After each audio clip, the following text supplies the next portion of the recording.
Hi Hi guys, guys, welcome to our live welcome to chat. our live chat. Tune in with Ran and Dave. Let's unzip a Let's topic. unzip a topic. I'm Ranjini, And I'm Devapriya. and So today we are today is here gonna to be unzip episode number our 19. episode. Yes, that's right. So Yes. it's the usual thing that whenever we air from a different location, we have this sync problem. So that's I guess Yeah. it will come to an end soon. Hopefully, the PKP will end Hopefully. very soon. Yeah. Yeah. So Exactly. How are you doing, Ranjini? Priya, how are you doing today? I think I I'm have a fantastic. challenge with the connection. Okay, awesome. All Yeah. right. Okay, so as usual, I'm going to share my screen. Mm-hmm.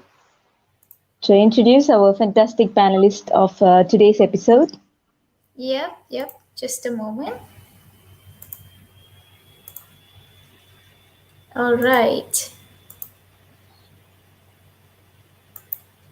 Okay, so this is our logo as usual. This program is powered Mm-hmm. by MindApps, Malaysia's best online learning platform. And you guys can access my apps whenever you want with the link provided in the screen.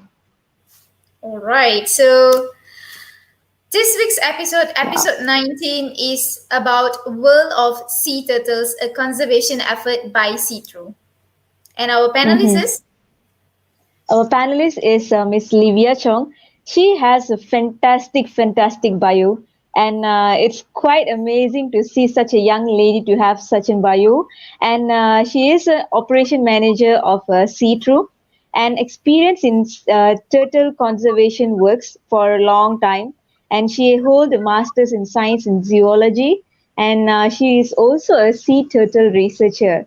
So, yeah. man, she's from University Malaysia Terengganu. Am I right? At the moment, yeah, she's at the moment. So I'm going to All stop right. this screen and I'm going to come back to our screen. So, Mm-hmm. all right, I'm back on screen. So basically, I mean, the list actually goes on because she has tremendous record in Yes. with regards to sea turtle, and of course, personally, she has an amazing achievement from all those details she has shared, and it's really Mm-hmm. nice to read her journey throughout. Her journey in sea turtle conservation efforts and many more. Mm-hmm. Without delaying, we're going to invite our beautiful panelist for today, Miss Livia. So, Miss Livia Chong. So, I'm going to invite her Yeah, to this. Hi, there she I is. think you are. You have to unmute. Oh, All right. sorry. Hi, Hi. Miss All Livia. right. Hi, Hi, everyone Livia. who's watching this. And hi, Ranjini and Priya. Yep. Hi, Thank you for Livia. having me Yes. here. It's our pleasure. Yes. Seriously, it's our Our pleasure to have pleasure. you on board. Yeah. All right. So, So, first of all, how are you doing, Livia? yeah. Yeah, I'm good. Currently I'm in Terengganu, and actually Okay. I'm from Selangor, but because of Seatatter's work and my study, I came Yeah. to Terengganu. So right now I'm in Terengganu. Okay, All fantastic. So, Yeah. moving right. from So Terengganu, that's that's about far. 500 kilometer Yeah. from the city center. It's Yeah. really our pleasure, honored to have such a fantastic young women with us today to share about, particularly about sea turtle and the conservation efforts through SEATRU. So See through. before we start and go further, Mm-hmm. I'm gonna share a short video about sea turtles. So Let's watch all it. right. I'm gonna go full screen and here you go.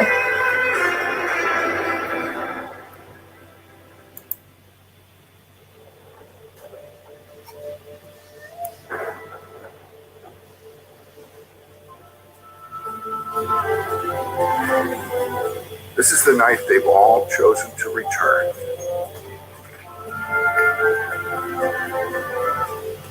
The dawn ends.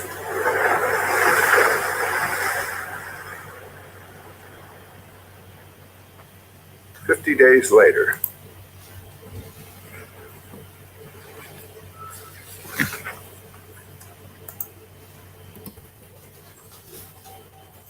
hundreds of thousands of 2-inch long turtles soldier their way to the surface.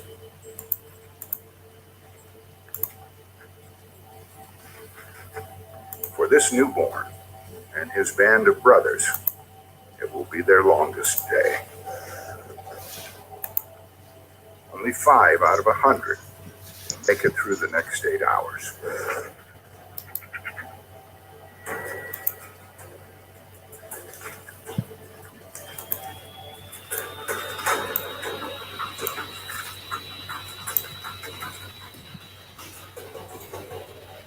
Beyond the barricades of driftwood, open battlefield, 120 feet of deep sand. The enemy forces are waiting.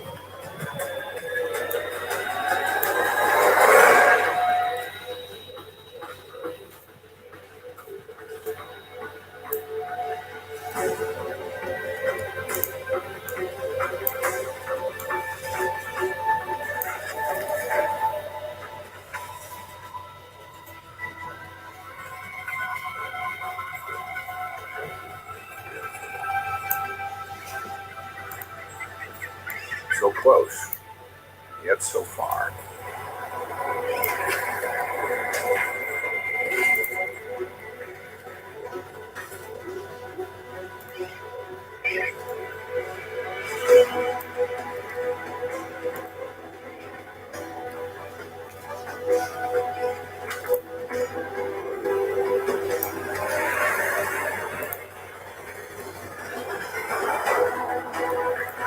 Last, safety of the sea.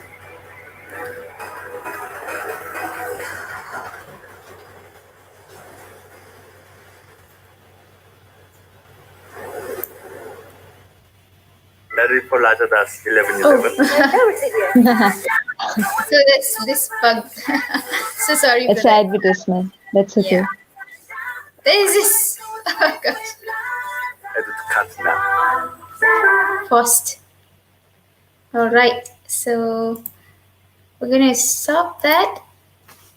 I'm back to stream. So sorry about that. We couldn't this thing. So that's a mini video about sea turtles for those who don't know much about sea turtle or have not seen sea turtles. That's a little cutie turtles that I mean, as shared in the video to just give you an insight of or a visual of a sea turtle. So without delaying, shall we start our program, Priya? Yes, please. I'm looking Yes, so forward. in our private chat, you can check on that. And Livia, I hope you're ready. And we're going to start with the first question on what are sea turtles and how many species are there in Malaysia and where can we find them? So I have like 3 questions in one actually. So Yeah. Before I start, Ranjini, can you share the screen for my slide? yep, sure. Just a moment.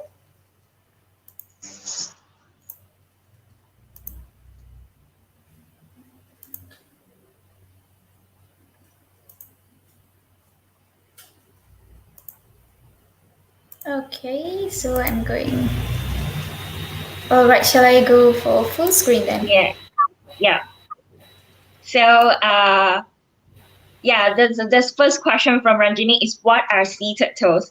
And actually, I want to ask you these questions, to tell you more about sea turtles. So, Ranjini and Priya, what do you think? Is sea turtle an amphibian, mammals, or reptile?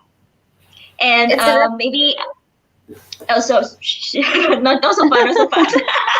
No, because I wanted All to let the audience to also participate. So whoever watching Okay. this, maybe you also can give your response in the comment section. So yeah, so that I can really know what people think about this.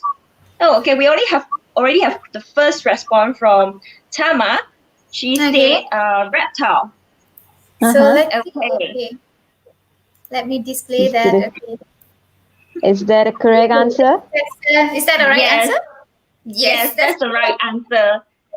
Thank you for the response, Tamar. And let's go to the next slide. Why is it a reptile? Because actually, sea turtles they are cold-blooded animal. Mm-hmm. Yeah, first of all, they are cold-blooded animal. Their temperature it depends on the environment they are living in, and secondly, because they have skill on their body. Yeah, that makes them reptiles like snakes, crocodile. So they have scales on their body, and also they lay shells eggs, and they use lung to breathe like human, just like all of us. That's why when we see a sea turtles in the ocean, we can actually notice them go to the water surface to take a breath, and then they will dive into the water again. Yeah, and last is this is quite new. Maybe it's new to you. Is they actually don't have teeth. They actually have a very strong jaws to eat their food. Yeah, Okay. so sea turtle is a reptile. All right. And it's come to the second question: how many species are there in Malaysia?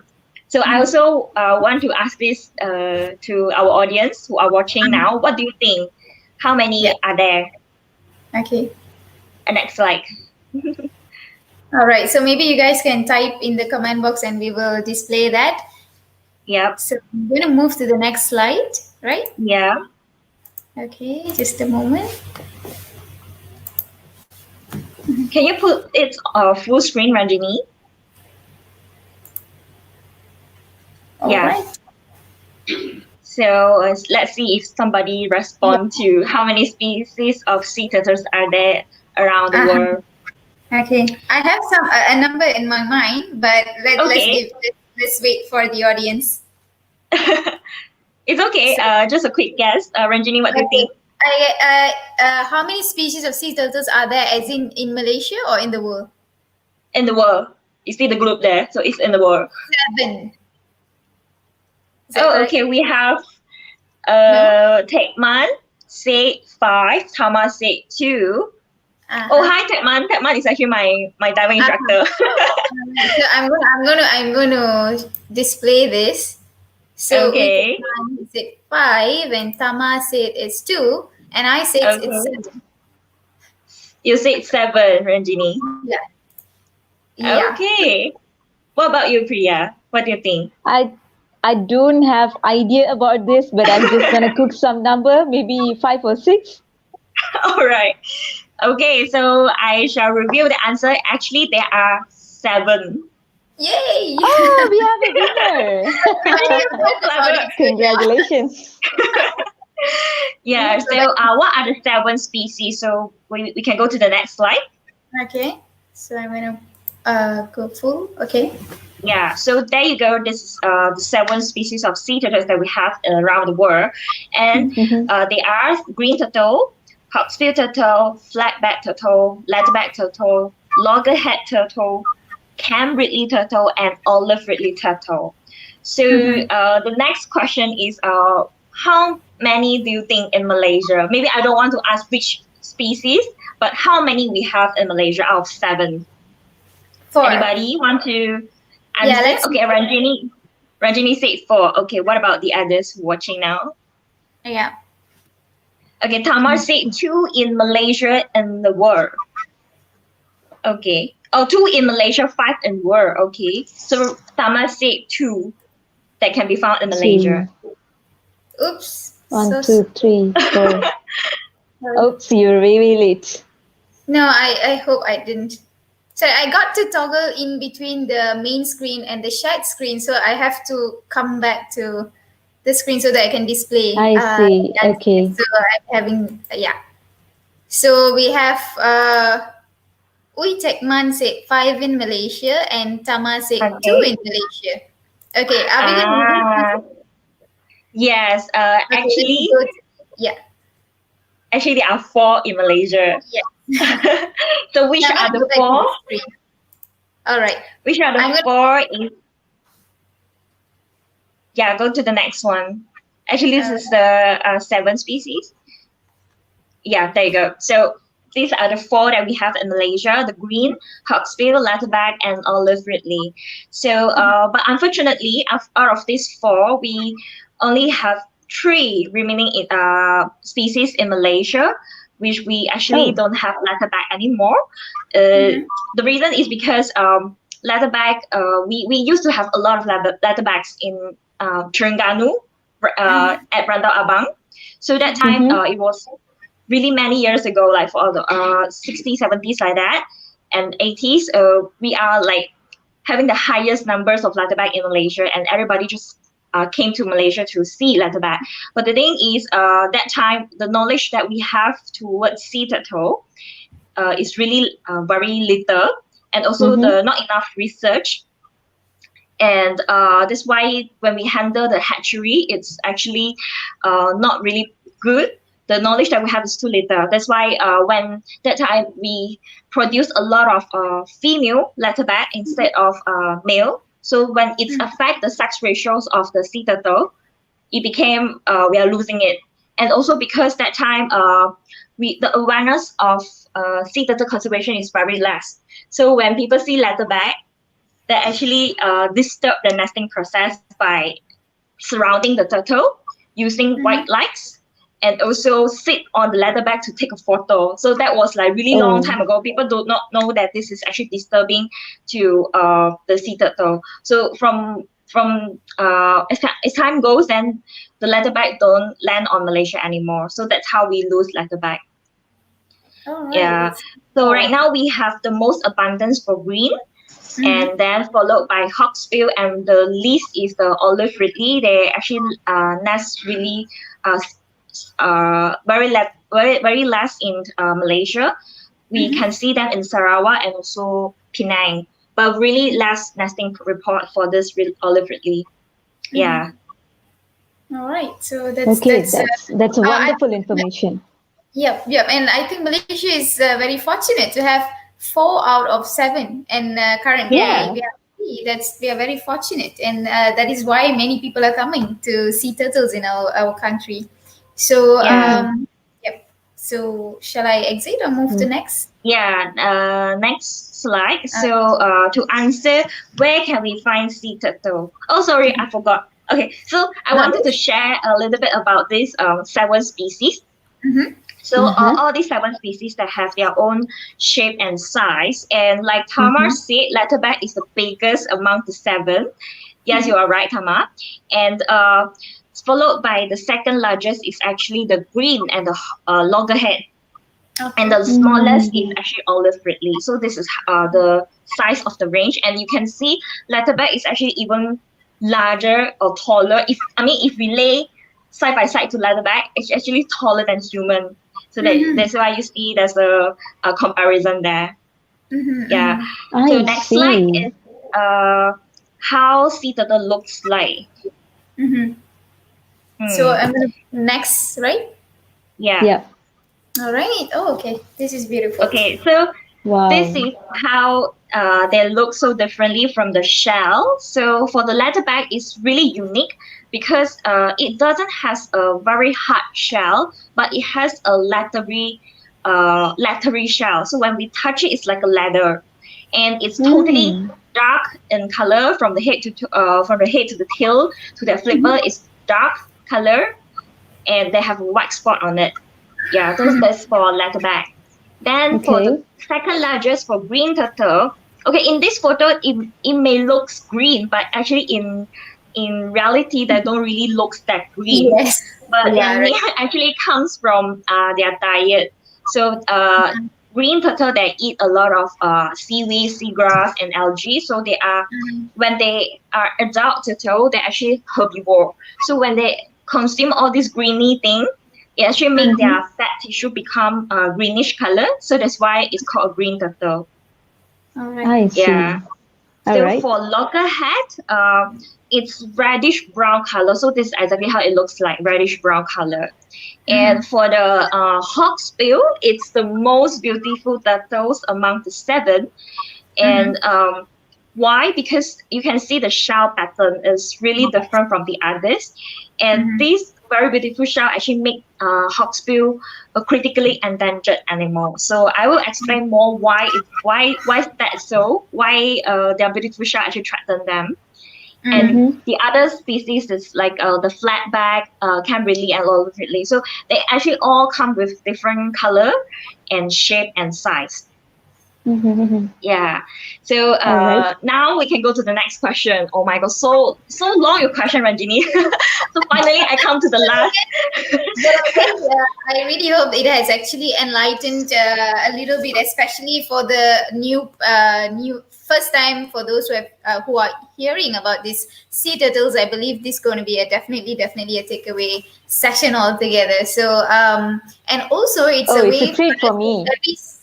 yeah, especially for Priya. This is something new for her. She's coming from a different industry.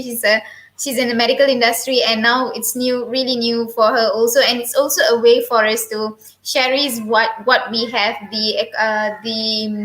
what is this unique species found in our country. So moving on to the next question, but before that, for the viewers, if you have any question to Miss Livia, you can type your question in the comment box, and we will direct it to Miss Livia at the end of the show. So moving on to the next question number 2. So Priya, would you like to take this? Yes, I would like to take this. So, as what I've seen in the slides just now, Livia, you have said Malaysia have four types of sea turtles, and currently we just left with three because the leatherback is no more in our country. So, regarding this, I just want to ask, like, why do we need to protect the sea turtles? Especially the Okay. special reason for it. Yeah. All right. So I would like to show you guys this the slide also. So I All have right. Okay.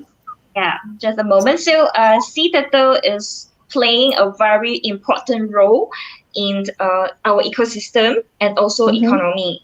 So let's go Okay. with the ecosystem. So for the ecosystem is because Sorry, sister one. no, actually I wanted to answer this, but it's okay. We go to the next one. Uh-huh. You see after the map. Mm-hmm. After the Yes. map. Yes, this one. Yep. So Mm-hmm. in its ecosystem perspective, is because green turtle there is seagrasses. So the moment when they graze on the seagrass bed, it actually create a very healthy environment for the other species like the crustacean, the shellfish to live on. And for crustaceans and shellfish, they are actually our food source. So that's why it's actually helping us to maintain the balance in the seagrass bed. And secondly, for hawksbill, because they feed on sponges, and sponges is actually grow on the coral reef. So when this hawksbill, when they come and forage at the reef area, they eat away the sponge. Actually, this will give space for the corals to grow. So that's how Mm-hmm. we get a very beautiful coral reef in our ocean. When you go dive and snorkel, you enjoy so much. So it's all thanks to hawksbill. And Mm-hmm. Okay. lastly, it's because of leatherback. So leatherback, one of its favorite fruit is actually the jellyfish. So Mm-hmm. when Uh-huh. leatherback forage and feed on the jellyfish, actually also indirectly control the population of jellyfish in the ocean. Yeah. So this is from the ecosystem wise, and Okay. the second one is actually economy.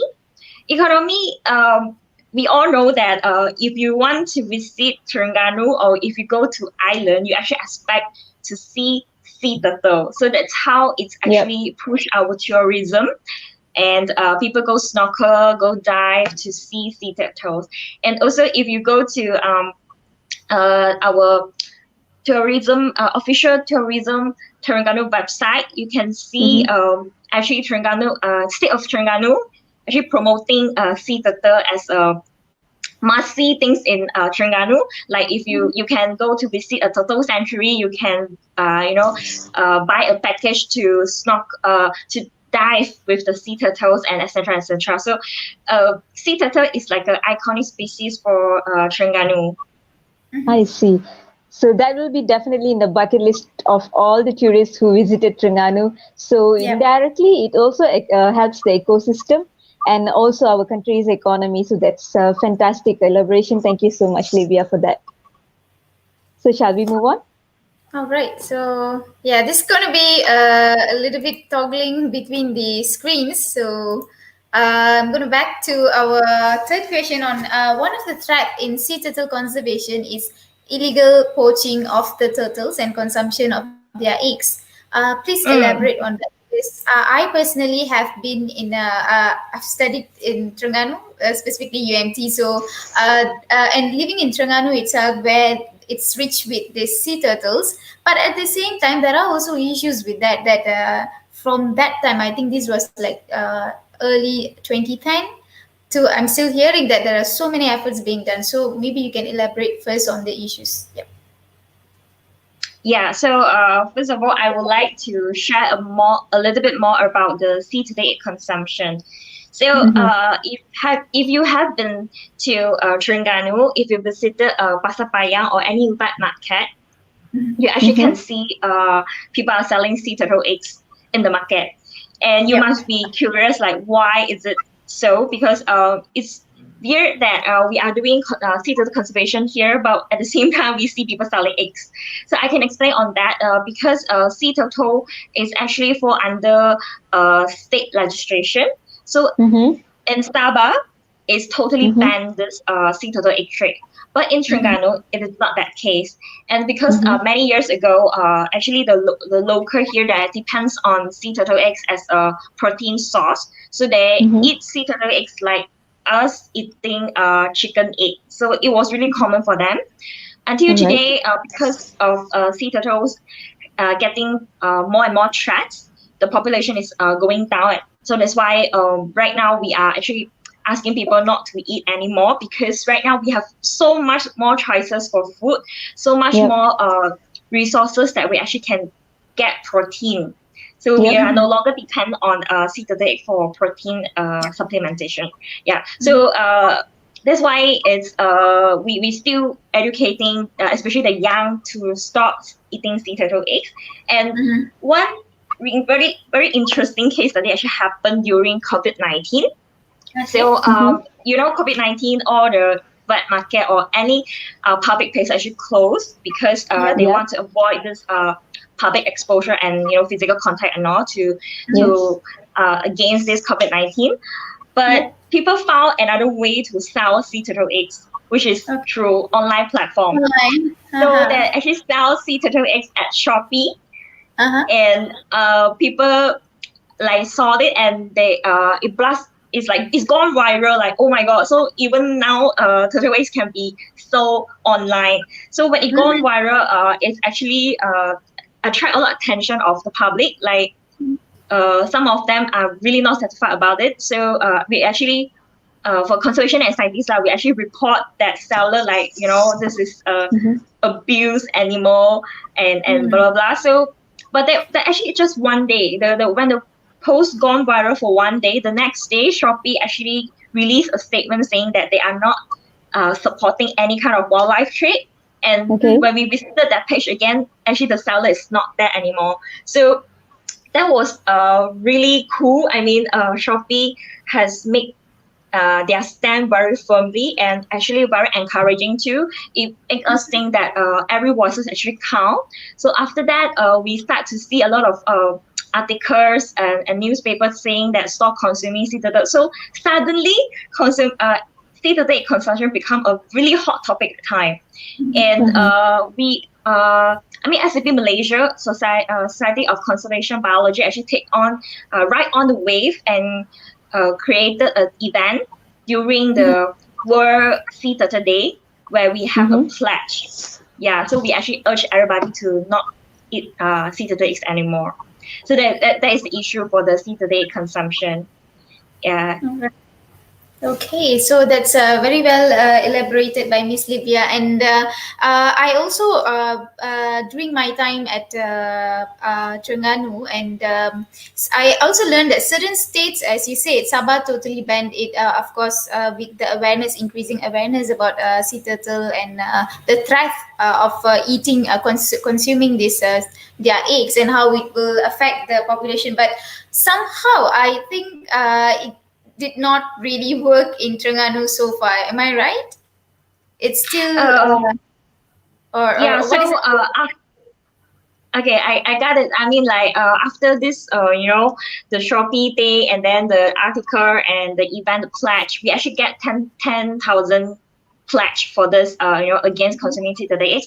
And that time, actually, this Department of Fisheries already taking action, saying that they will look into amendment of the legislation. So actually, UMT, University Malaysia Terengganu, and with the involvement of SEATRU as well, we are actually having a few workshops, coming the second one, to actually look into these amendment, the turtle enactment, so that we can protect all species. So it's working on right now. I mean, it's slow, but then at least we are started to look at this issue again. So I'm really thankful that for this very immediate action.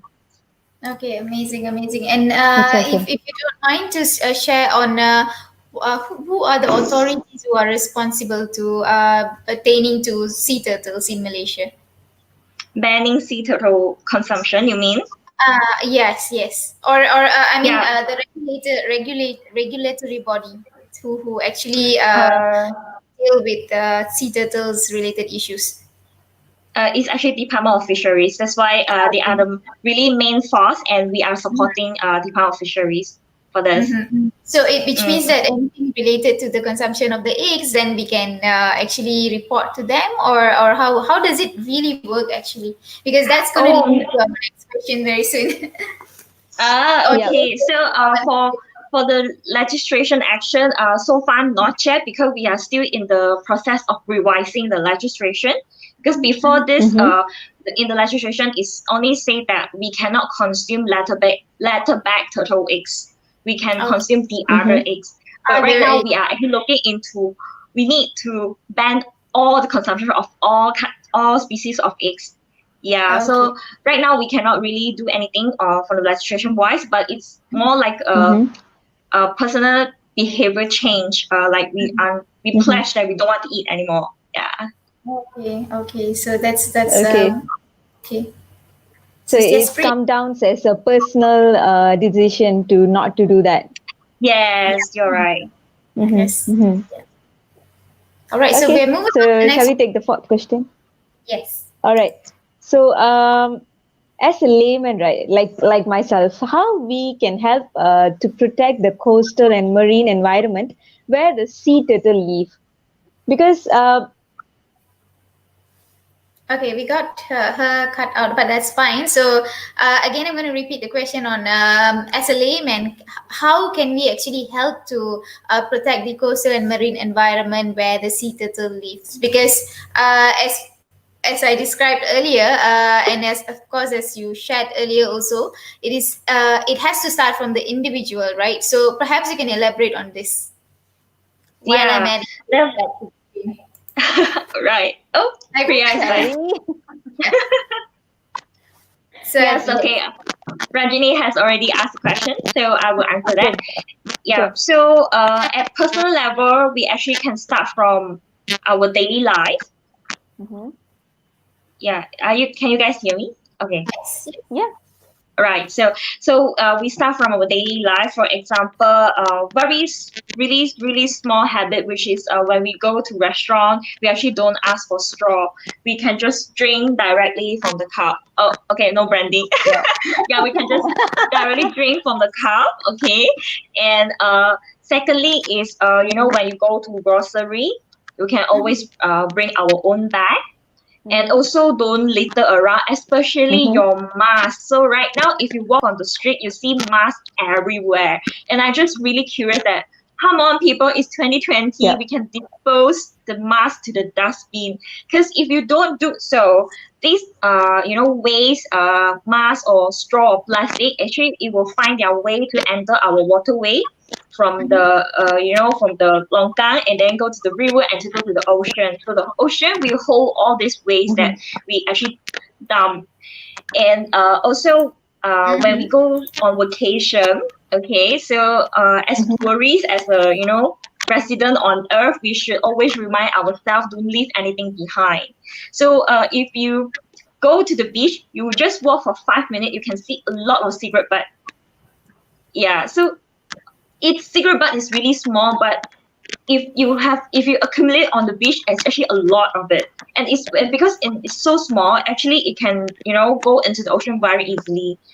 So all this very, very small stuff, and we think it's fine, actually it's not fine. Okay, and I believe that a lot of us actually watched a video before that someone actually took out a plastic straw, a single-use plastic straw, out of the nose of sea turtle. So we Oh, think this kind of small stuff it wouldn't really affect so much, but indeed it's actually happened. Yeah, so I would love to take this opportunity to tell everybody always start small, and then Yes, probably plastic we cannot the opt out connection. Okay. plastic totally, because Mm-hmm. I think there are a lot of products do not have the alternative material, but we can Mm-hmm. always start small. We can reduce the our mhm. consumption on the single-use plastic. Mm-hmm. Yeah. Mm-hmm. Yeah, especially I've seen like Awesome. especially the plastics. I guess they Yeah. sea turtle, especially loggerhead, was it?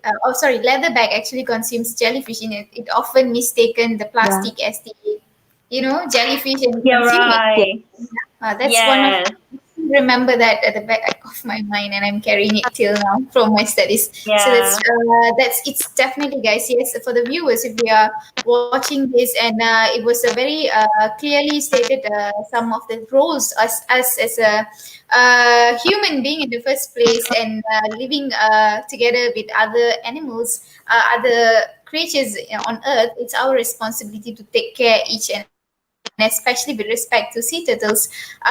Do not litter, because Mhm. it will eventually affect them and also other species and other creatures in the sea in general. So it is our responsibility to take care of the entire earth, and specifically marine ecosystem, with respect to our title for today. So we're moving on to the next question, but before that, if you guys have any questions to Miss Livia, you can type that in the comment box and we will direct it to Miss Livia at the end of the show. So moving on to the next question, and you are an operation manager from SEATRU, so I'm pretty sure that the viewers will be wondering what is SEATRU and who are the people behind SEATRU. Maybe you can share a short history about SEATRU, Miss Livia. Yeah. Sure. Ranjini, can you show the slide? Sure. All right, I'm going to do that. It's the slide number. More down. Yeah, that's just 17. 16. Yeah, slide 16. There you So I'm go. going to go full screen. Okay. Yeah, so actually, SEATRU started in 1984, many years ago. So that time All it's right. actually co-founded by Prof. Chan and also Prof. Liu that time. And that time when SEATRU Research Unit is established, because of we are helping the state government to conserve leatherback at Brantau Abang. That was the time that we found out that the failure in hatchery management, which is we didn't control that, not to say control, we actually built a hatchery at the open area, and because of the very high nest temperature, we produced a lot of female, not the male, and created a very unbalanced sex ratios, and in the end we do not have leatherback anymore. So that was the time when we found out the fact of it.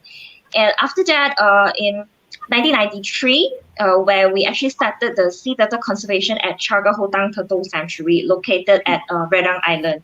So before we actually started this um, conservation, it's I would say when we start the conservation, it's actually we buy the eggs from the egg collector. So that time, Prof. Chan actually sit on the beach together with the other RA. And when people come and collect the eggs, actually Prof. Chan was like negotiating with the egg collector that can you don't take the eggs away, I buy from you, let the eggs incubate here. So that was how it started for the conservation effort. But until 1998, because the financial crisis in Malaysia, we do not have the funding anymore to buy eggs from the egg collector. So that's how we started the first volunteer program in Malaysia, and it's a paid volunteer program. So at that time, people find it very ridiculous, like, I need to pay to do work for you. That time, the volunteerism awareness is really low, but it was really successful because from 1998, we actually do it until today, 2020. We have been doing this for many years, and we have there are a lot of people support this very good cause, because that's how we sustain the sea turtle population at Redang Island. Because once we start the volunteer program, we get to have a long-term monitoring for the nesting activity at Chaga Hutang Beach. We can see how is the nesting trend, like how many mothers come to the beach to lay eggs, how many nests we have successfully protected, and what is the hatching success. It's all thanks to the effort of everybody, including the volunteers. So this has been going on until 2005, where finally we get to protect the nest totally, because Chaga Hutang is declared as a turtle sanctuary. So when a beach is declared as a turtle sanctuary, the egg collector with license or without license cannot collect the eggs anymore. Yeah, so that's how we have the full protection from every single egg. And then from there, we have a few, change in the team leader. From we have Dr. Juanita with us, and then Dr. Juanita moved to Sabah. Then we have right now Dr. Uzi, which is my supervisor, my mentor right now. And yeah, today right now it's 2020, so it's our 36th anniversary, I would say. Yeah, for this sea turtle conservation. So that's how everything started. And right now, SEATRU, can you go to the next slide? All right. Oops, just a moment. All right. Okay. Yeah. So SEATRU right now is led by Dr. Uze, and then I am the operation manager, and the rest are my colleagues. We have Sham and Nilia and Fazli, Moose, Akil, Wani, Sanim, and Nick. So all these are RA, and also at the same time they are master student as well. So SEATRU is really special because we actually formed by a group of students, and they are also our RA. Then we have two ranger, Aziz Mustafa, we actually call him Abaman, and then Shah Izani, also our ranger who work at our Turtle Sanctuary as rangers. So this is our team. So these are the people behind SEATRU. Okay, so what I have a question on what exactly the turtle ranger does. Oh, okay. So ranger, they are playing a very important role because especially right now, monsoon season, we do not have volunteer. So they actually took charge of the whole operation of the station. Like they need to do the monitoring of the nesting process. They need to mark the nest. They need to tag the turtle if it's a new mother. And they also need to do nest check and nest excavation every day. So that we don't lose the data. So they are the people that also ranger drive the boat, and then ensure the safety of the station. So they are the very main person in the station. Okay, awesome. Because the name Turtle Ranger is very unique, so that's why I was attracted to ask this question. So should I move to next or escape this? So that's about sea turtles. A little bit insight about sea turtles in general, and it's really wonderful to just a moment. So it's really nice to hear an effort which started from by Prof Chan. Yes, I've heard about her, and it started in 1984, and from there, and how it actually evolved from an effort, and then to help the government, with the conservation work, and how the process, how they negotiate with the egg collectors, and how you grew into a turtle. Chaga Hutan, getting Chaga Hutan designated as a sanctuary. It's awesome to hear. Beautiful effort, and also you did mention about having volunteers to come in. I guess you will cover that in the next part of the session, I believe. So I'm going to move to the next question. But before that, for the viewers, if you have any question to Miss Livia, you can type that in the comment box and we will direct it to her at the end of the show. So we do have some questions already coming in. So we're going to move to the next. Plenty. Yep. All right. So, as you already explained about what is SEATRU basically, can you explain in detail on what is the role of SEATRU in sea turtle research and conservation, Miss Livia? Yeah, sure. So right now we need to go to the slide again. Oh, Again, sure, yes. sure, no Yeah. problem. So as we name ourselves as a sea turtle research unit, so of course our main role is actually doing research. So Mm-hmm. uh, yeah, if you can see in this slide, This one? as yeah, this one, you're right. Okay.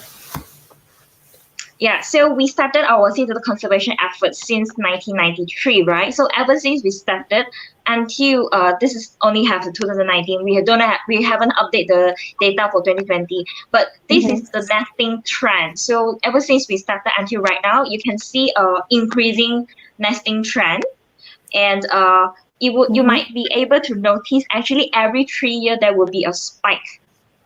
If you Mm-hmm. see, I see Yeah. like 2013, okay, is a spike, and then it go down. Yeah. 14, 15, and then 16 a spike again, then Mm-hmm. 17, 18, 19 a spike again. So this actually explain that our sea turtles, they will come back to lay eggs every 2 or 3 years. So a mother, once it's become matured, it will come to the beach where they are born to lay eggs, and then in a year they can lay Mm-hmm. from 2 to 10 nests. It depends on them. Then Mm-hmm. after that year, they will take a break for 2 or 3 years. Then they will go back to the original place, the place where they're born, to lay eggs again. So that why we see a spike there. Okay, but this Mm-hmm. year is very. I'm going to give you the guys some spoiler, which is this year is very special because we also have another spike in 2020. We have Yeah. 1,700 Wow. Double plus spike. nests. Oh, Yes. wow. That's Okay. nice. Yeah, That's nice. that's a lot. Yes, it's even higher than 2016. 2016 we have Mm-hmm. 1,600 some plus plus, but this year Uh-huh. we have 1,700 plus plus. Yeah, still going on because we Okay. still have a few mothers to coming up to the Yeah. shore. So Mm-hmm. Mm-hmm. we couldn't really explain why is it having another spike, even it's not after 3 years, but it's a good news. So, that's how we monitor the beach. So when we Mm-hmm. tag the mother turtle, whenever they land and lay eggs, and we mark their nest and we do nest check. So all these are giving us data. The first data that we get is the number of nests, and then the individual of the mother that we tag is, if you can see, in 2019 we have 277 new mother. Yeah, and then we have 1,523 nests. So all this data that we're getting is telling us, are we doing okay?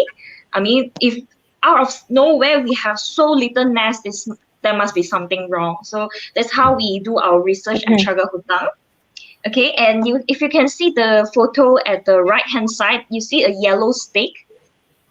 Yeah, so that Yeah. yellow stick is actually marking a nest. So on the yellow stick, we have information like the nesting date, which nest is safe, and the tag number of the mother. Yeah, Mm-hmm. so that is one of our main role for Chaga Hutang. Of course, not only this, we have also did a lot of research on sea turtle from Mm-hmm. many perspectives. We also do research on their predators like monitor lizard and also the Yeah. black tip sharks. Yeah, so this is I only see. for research part.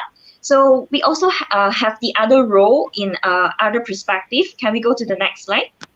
Sure. Yeah, this one. So for the first photo, the left hand side, the first photo you see there's like a glass wall, and then you see people are observing something. So that is actually one of our initiative for outreach, which is a public viewing lab. We call it Turtle Lab at Redang Island, and this is actually located in one of the resort in Redang Island, at the Mm-hmm. Tarash Beach and Spa Resort. So this Turtle Lab is a very special lab because it's not like the lab that we always seen on TV or find in the university. It's totally transparent. You Mm-hmm. can see what's happening inside. And I used to work inside here for 2 years Mm-hmm. to do my master. And that's how it looks like. I'm basically working in an aquarium. Everybody is watching me. Yeah, and also people get to observe the hatching process of the baby turtle. So this is like a platform for us to connect with the society, so that they can actually see it themselves, and other than listen from us but seeing nothing, or just watch the Yeah. documentary. So this one is actually right in front of them, and they can ask us face to face. So this one's of our effort. And then the second one, you see I'm standing there, facing some tourists, and then having a group photo. So that Yeah. one is actually our educational day trip at Chagahutang. So Chagahutang, because of the status as a turtle sanctuary, is not a public access area. So you have to be a volunteer or a staff or a researcher. Then only you can set your foot on the beach and visit our turtle sanctuary. But we want to let people to come in to visit, right? So that is one of the reasons that we make it a day visit. So at least people can, apply and pay a visit to see what we do in the daytime. And I was briefing them about the nest track, so they get to do the nest excavation. They take out the sand, and then we look at the nest together and see what is the hatching success, why these eggs are unhatched, so all these things. So they have this experience. And lastly Awesome. is the photos at the bottom. So you see the group of people on the boat, and then there are some banners there. So this is actually one of our very famous outreach program, the volunteer program, which has running more than 20 years. So every week, from April to October, every Saturday, we are sending in volunteers to Chagahutang to experience the on-ground conservation work. So not only the researcher and staff are doing all this, conservation work, but we actually teach the others, like the volunteers, to do it with us. So that's how they get the knowledge and also exposure on the on-ground conservation work. Yeah, so until right now, you can see that we are scientists, but at the same time, we need to transfer our knowledge, our skill to the public. And how we do it is by all these methods. So also, other than the public individual, we also reach out to the local community. So you see the right-hand side, the first photo, it's written Camp Sipanyu. So Camp Sipanyu is actually a camp specially designed for the Redang Islands school kids. They are 8 and 9 years old. 9 and 10 years old. Yes, 9 and 10 year olds, and they came to Chagahutang for 2 days, 1 night to see sea turtle. Yeah. So this all this Alright. because the thing is these kids, they grew up in Redang Island. That's their home, but some of them, they don't get a chance to see the mother lay eggs. So that's why we wanted to let them to see, okay, you have sea turtles at your home, so please take care of your home, something like that.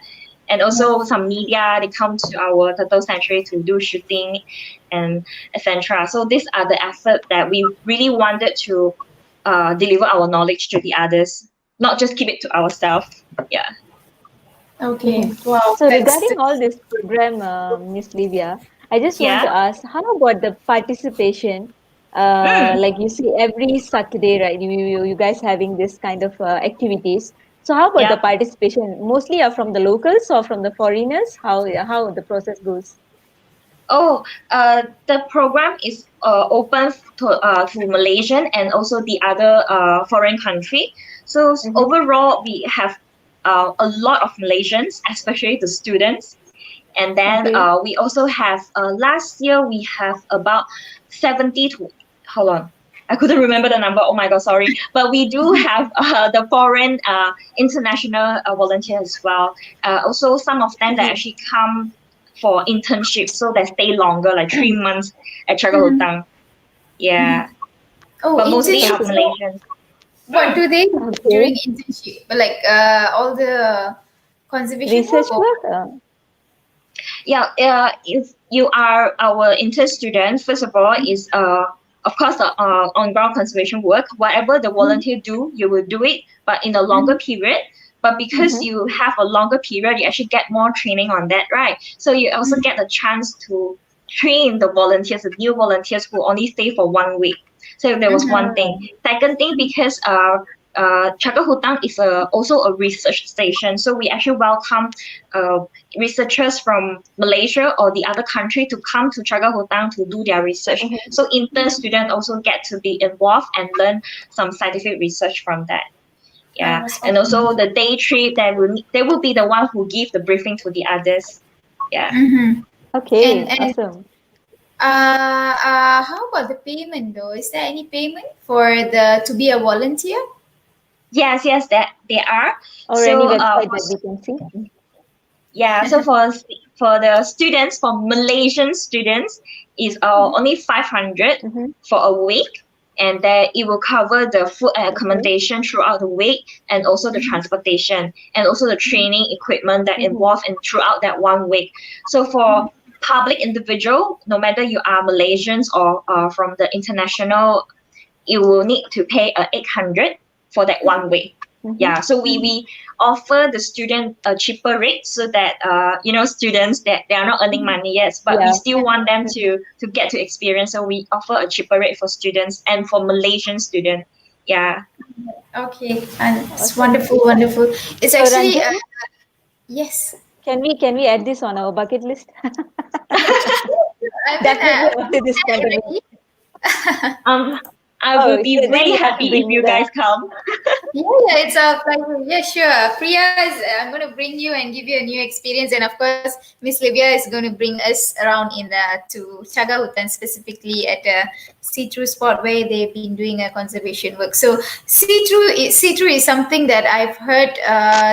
I think I spent about 3 years at Terengganu, and I've been hearing this SEATRU from day one.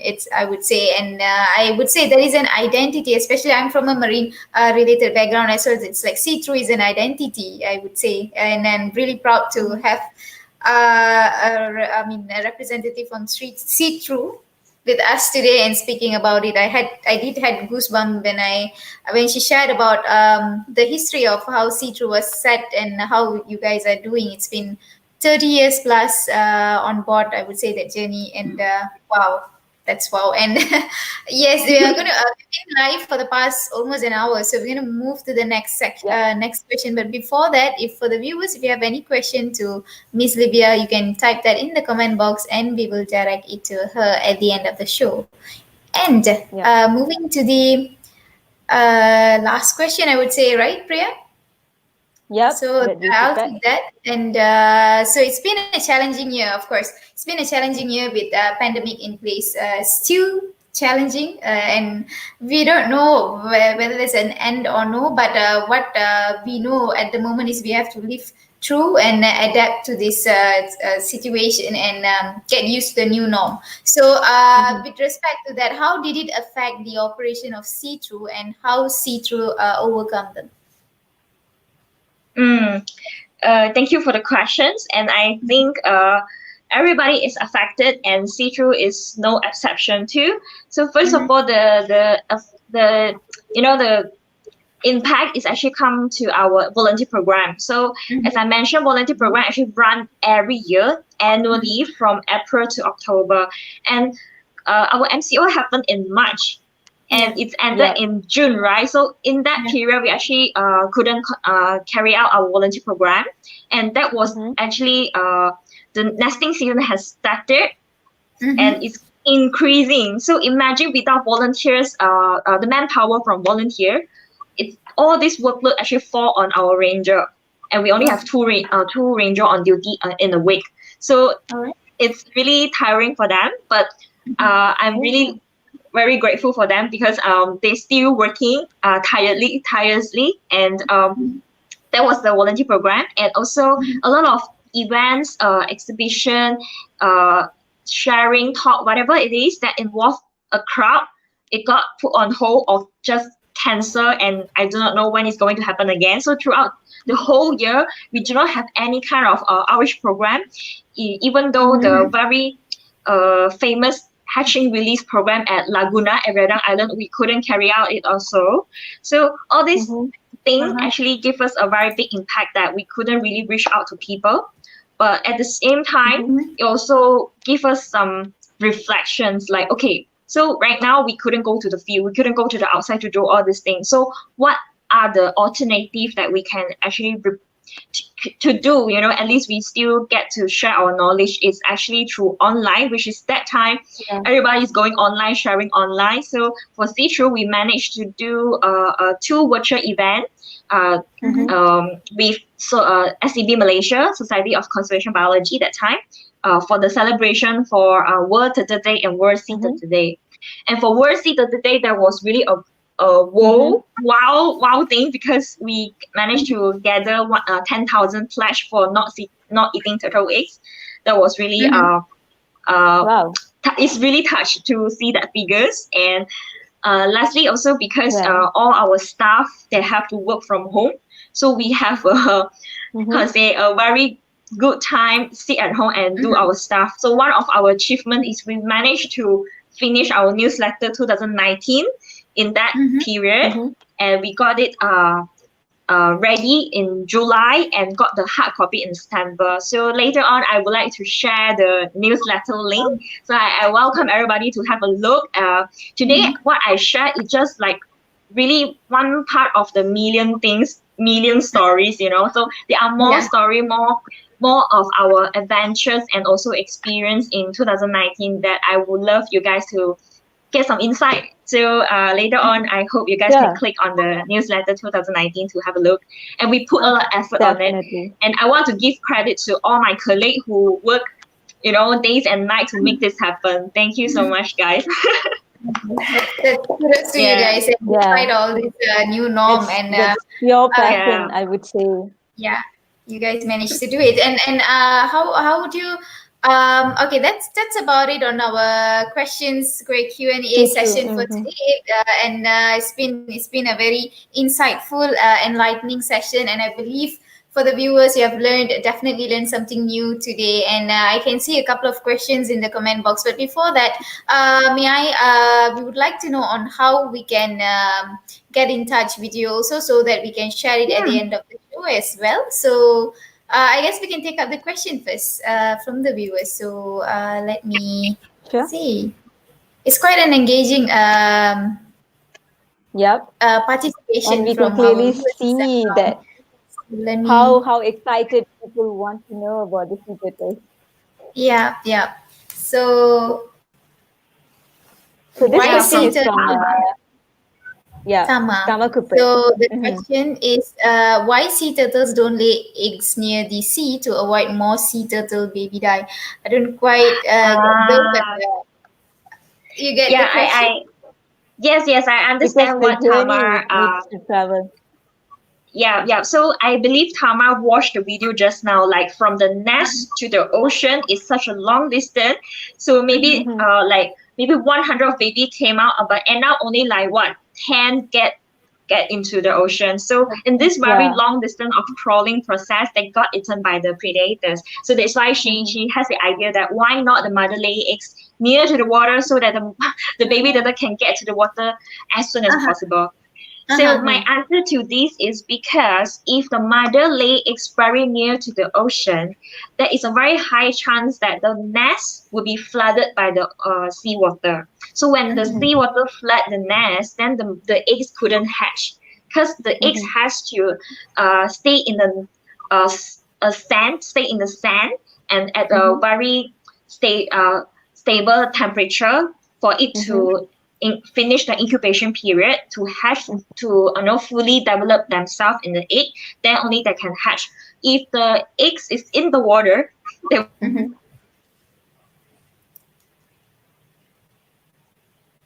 find a place that is higher than the tide line so that the nest can be safe from the flood. Yeah. That's the reason why. Yeah. So we did lost you for a couple of seconds, but I guess your last sentence did fantastic that to avoid. I mean, if it's too near to the water, then it will be flooded during high tide, and the egg will not be able to Okay, we still lost Miss to go through Livia. the So, incubation period. Yeah. yeah, so I think it's Yeah, I fine. think the We're line. waiting for Miss Livia. Maybe she's getting her connection fixed. So that's about it on. I hope that answers Miss Tama's question on why sea turtles don't lay egg near the sea to avoid more sea turtles. So for your information for the viewers, okay, so we have Miss Livia back. So yeah, okay. So it's just talking about the All same right. questions. I think that answered Miss Tama's question that you were saying that if it is too near to the sea water, then it will be flooded during high tide, right? And Yes. from there, so I believe that answered Miss Tama's question. So we're moving on to Yep. the next question from Miss Amanda Ko. Priya. So this question is from Miss Amanda Ko. Actually, one more. Okay, the same person asked the question twice. So can you have a turtle and raise it? Basically, can you have turtle as your pet? So that's the question. Uh, okay. If you have to, because turtle is a very general term. Tortoise is turtle. Freshwater turtle Mm-hmm. is turtle. So if you're talking about sea Mm-hmm. turtle, my answer is no. You can never raise or have sea turtle as pet because sea turtle is a wildlife Mm-hmm. animal.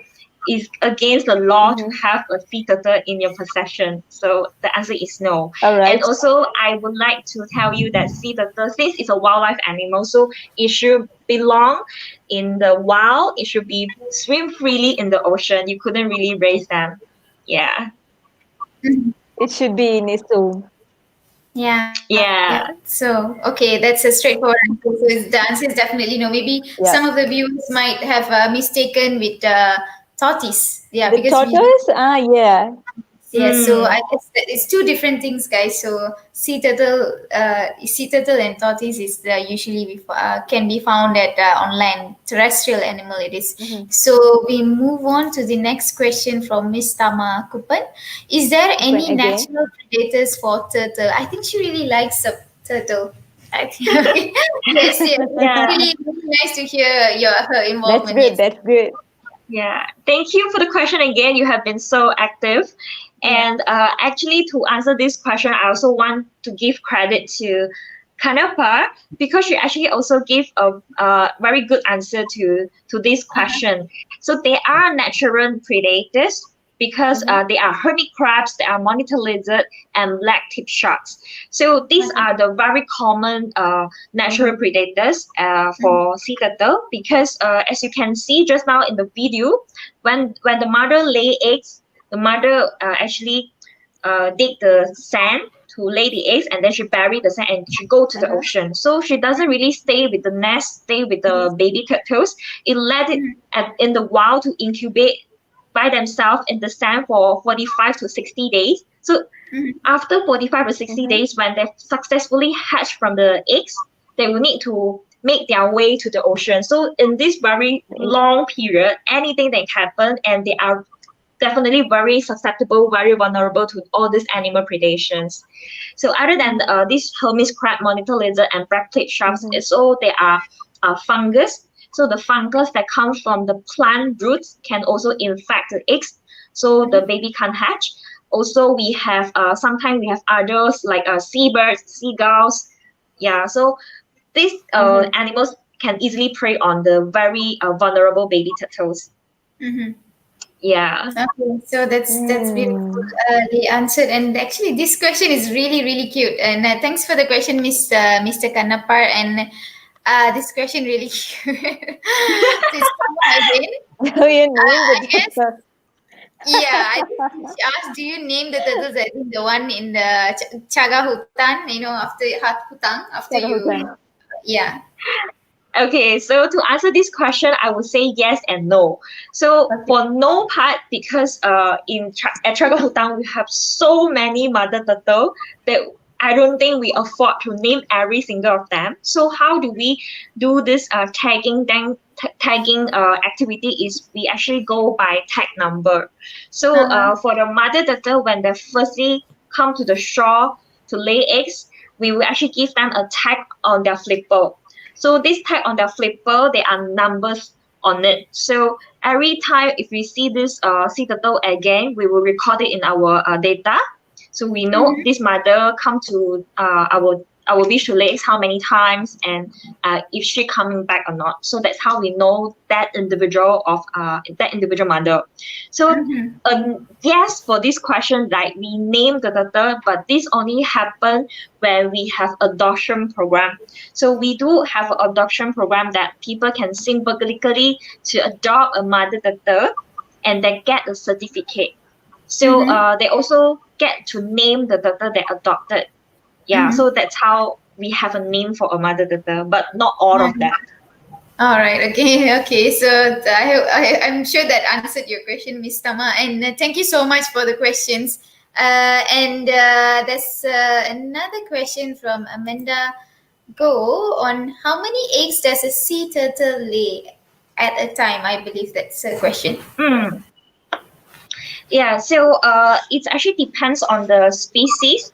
So for green turtle, the most abundant species that we have in Malaysia, a green turtle can lay about 80 to 120 eggs for one time. Yeah, and a turtle actually can lay eggs a few times or multiple times in a year. So they can lay over 100 of eggs in one single year. But of course, they will not do it every year. They, like I said, they will take a break for 2 to 3 years, and they will come again to lay eggs. Yeah, and that's for green turtle. For hawksbill turtle, they lay even more eggs. It's range from 120 to 150 eggs for one time. And the reason why they lay so many eggs because for hawksbill turtle, their eggs is smaller than green turtle. So green turtle is like a ping pong ball or almost like this. But for hawksbill turtle, the eggs is like a fish ball size, like really small like this. So yeah, so that egg size make a difference for the amount of eggs in the nest. Okay. Yeah. Okay, that's a new news actually, and it's a new information for myself also. That I mean the smallest, because the smallest turtle is the penyu lipas, or what was it? Olive ridley. Olive ridley. So that how about olive ridley's egg? That's the is it not the smallest, the egg, or the hawksbill's one smaller? I couldn't really answer this question because I haven't seen olive ridley before. I only see green turtle, and hawksbill is like once in my lifetime. In 3 years, I work with SEATRU. So for olive ridley, I haven't gotten a chance to see their eggs. Okay, yeah. Okay. And I guess the leatherback's turtle egg is the biggest, I presume. But anyways, yeah. Leatherback is. Yep. Speaking about the eggs, just crossed my mind. What are the? I mean, we do see a lot of sea turtle eggs being sold in the market, right? So it actually belongs to any specific species, or just randomly picked from any species that you come across? Normally, we see green sea turtle eggs because green sea turtle is the most abundant species. Hawksbill is really less I mean, at least it's in Terengganu. In Terengganu, we have most abundant of green turtle, and we have very less hawksbill. So that's why we always see green sea turtle eggs. I believe hawksbill do, but normally I see green because the ping pong ball size is really easily to recognize that. Yeah. And it has some sort of a dent, isn't it? Like a ping pong ball has a dent, isn't it? So I often some sort of a dent effect. But anyways, so you guys go to Terengganu, and if you visit certain markets, and then if you come across people selling eggs which looks like a ping pong size, that's turtle eggs, guys. So do avoid that. Do avoid that. Not even to try. We have so many eggs that you can eat chicken egg, what else, duck egg, and so on. So you can avoid turtle eggs and let them live. And let us move to next question, also from Miss Amanda. Priya. So this question is from Amanda Go as well. So she asked 2 questions. How do you place a tag on sea turtles, and does it hurt for the sea turtle? Okay, Amanda, I would suggest you, I would highly recommend you come to our turtle sanctuary and be our volunteer. So that's how you get to see witness how do we tag the turtle. So first of all, we actually tag the turtle with I don't have props with me, but it's actually like a clamp, and we have a tag on it and we clip it on it. So and yes, it hurts for the sea turtle because when we actually do this tagging, the sea turtle actually will struggle a bit. So that's why when we do this tagging, we have to do it quick and accurate, like really fast, so that the turtle won't suffer. So, but I will always tell the others when they ask this question, like, does it hurt? Yes, it's definitely hurt, but for us, it's for scientific purpose, and it's for us to know how many of them in the ocean. So yeah, just painful for a little while, then we will get to know the whole sea turtle population, so it worth the effort. Yeah. So actually it's a good thing for the sea turtle. It's actually for future in a long run. And she also added a question, Miss Go, on does blood come out? I think it's the same question also. Normally it won't, but sometimes it will, just a little bit. Yeah, it's really less. If we do it properly and quick, it will not like keep bleeding. Yeah. Okay, so where you will exactly do the tagging, Miss Livia? Sorry, where exactly? Yeah. So I can't really show. Okay, so this is, imagine this is a flipper of the sea turtle. So we'll do it here.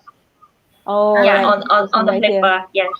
Okay. All right. So I guess that answered Miss Amanda Go's question. Thank you so much for the questions, and I believe visit to SEATRU will give you a whole lot of experience of all those curious questions coming from you, Miss Amanda. And next question, I think this will be the last question from Mr. Kanapar. Miss Livia, kindly explain on the consumption of turtle eggs and what alternatives are done to reduce this issue. I think we have discussed this in the session. Maybe you can summarize it in brief, Ms. Livia. In few words, Yeah, just a quick one. So consumption of sea turtle eggs have been here, like have been happening many years, and at the very beginning, it's just because they need this protein source from this animal. And but right now, because of the declining of population, we actually urge everybody not to eat sea turtle eggs anymore, because we can consume other food to get protein. And what other alternatives that we have done to reduce this issue is by education, because from the legislation perspective, we are still working on it. And it's not easy to change a law, to change the legislation. It's going to take a lot of time and effort, and also a lot of research too. Because bear in mind that, yes, we ban it for good, but we do not know whether it will have a backfire and whether it will create some other conflict or not. So it will need a lot of time to revise, and we have to talk to a lot of stakeholders to get it done. So for legislation wise, we're still working, but one of the most commonly conducted effort is actually through education. So whenever we go outside to do outreach and also public education, we always show the very cute baby turtle photo to tell them, if you eat sea turtle eggs, this very cute baby turtle do not get a chance to born. So do not try to eat the eggs. Like Ranjini said, avoid it. And if anybody comes to Terengganu say they want to try turtle eggs, don't tell them not to try at all, and bring them to see a real turtle instead. Okay, so that answered. I hope that answered Mr. Kanapar's question, and we have one more question from Miss Amanda. I think she's gonna come about real the soon. age limit. True, I'm going to really welcome you to come, but for our volunteer program, we actually accept 18 years old and above to do this volunteer program, because it's actually require a certain physical strength to do all this field work, and because and also because this turtle sanctuary is located at an isolated area.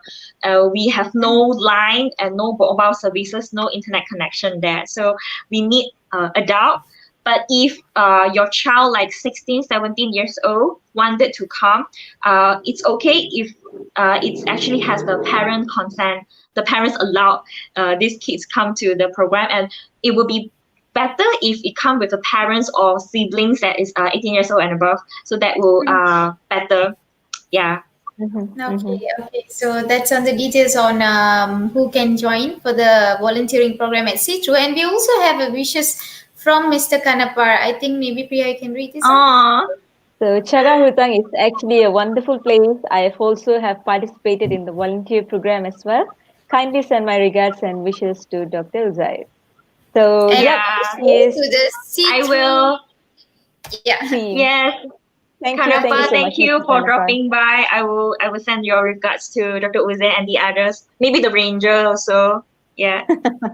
Sure. Yeah, that's wonderful. So I think it's a sweet treat, an experience for those who have been a volunteer, especially at SEATRU. And yes, I guess we are at the end of the show. So before that, definitely we would like to share to the Yeah. audience on how we can contact SEATRU, and also of course Miss Libya personally, if should they have any question pertaining to turtles and conservation work. So I believe let me share on SEATRU. You have a Facebook page which is Sea Turtle Research Sea Unit. Turtle Research Unit. There's a Facebook page, and you also have a website. This is the website of SEATRU. And if you would like to contact Miss Libya personally, how would that be, Miss Libya? Maybe you can share to the audience. You can contact me through. I mean, if you drop a message at the Facebook page, normally I will be the one who reply you. or if you drop an email to the email, I mean for SEATRU email, I also will be the one who reply you. Mostly I will be the contact person for SEATRU. So you are the person or you behind just follow me in the Facebook, my personal Facebook. That will be fine too. Yeah. Okay, so that will be your personal Facebook will be Libya Chong. Libya Chong. So I'm gonna Yeah. quickly type this and display that. So you can actually contact her through her personal Facebook page as well. And for the Facebook page of Sea Turtle Research Unit UMT, there's also a number. So you can also contact them through this phone number. I believe that is your office number. And I'm going to display this as her Facebook, Miss Libya Chong. Yeah. So this is her ID. You can also to know more about SEATRU, and I believe about any question about turtle conservation efforts. I believe that will be really welcomed by Miss Libya. So we have been live for the I past. really want to ask a personal question, have- Miss Libya. All right. Sorry? I really want to ask a personal question to you. Yes. Sure. What's that?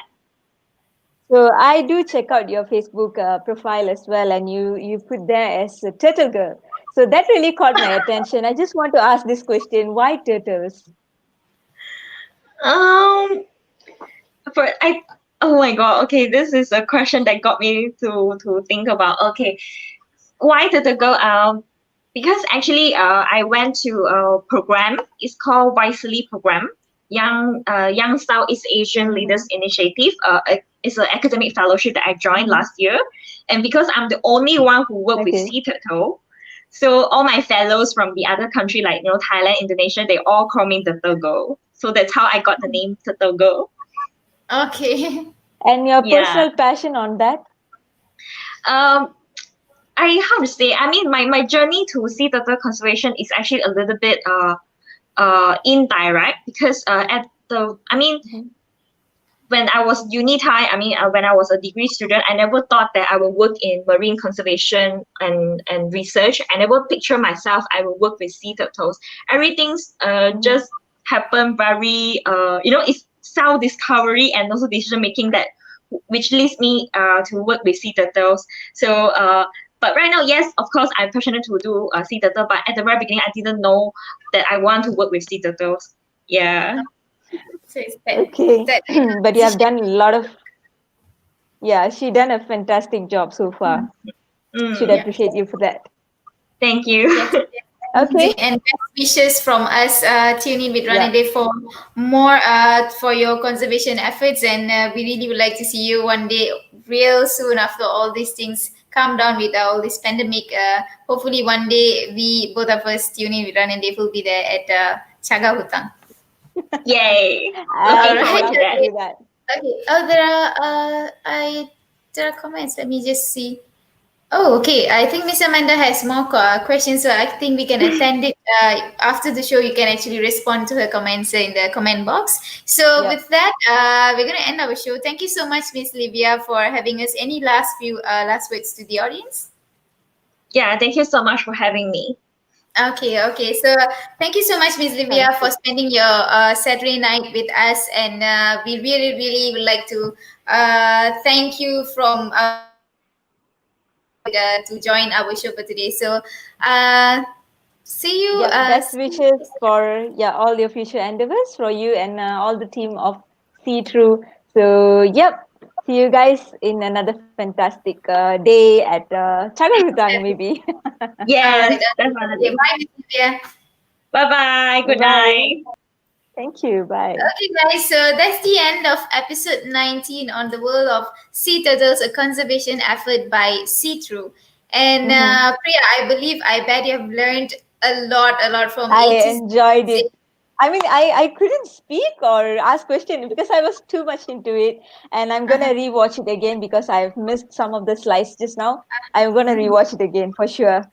Okay, Thank so you, I Ranjini, for believe bringing this for the topic.